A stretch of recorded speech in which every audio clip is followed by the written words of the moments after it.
Magandang umaga mga ka-farmers. Ngayong araw ay dito tayo sa ating mga tanim. Naglilinis tayo sa ating mga tanim na niyog at abaka at guyabano. So ayan, yung mga damo mga ka-farmers ay sobrang haba na. Lagpas tao na yung haba ng mga damo, no? Kaya atin ang alilinisan ngayong araw.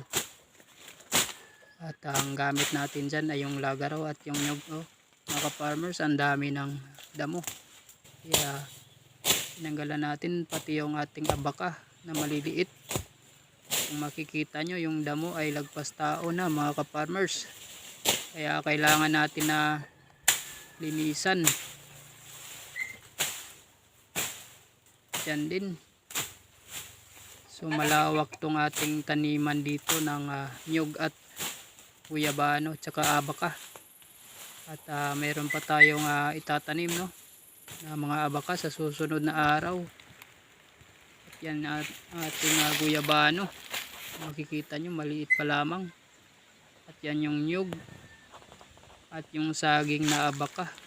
So tatlong klase mga ka-farmers ang ating tanim dyan. At ayan, nalinisan na natin. May mga puno din ng mahogani, no, maliliit. Meron ding mga malalaki. So pauwi na tayo.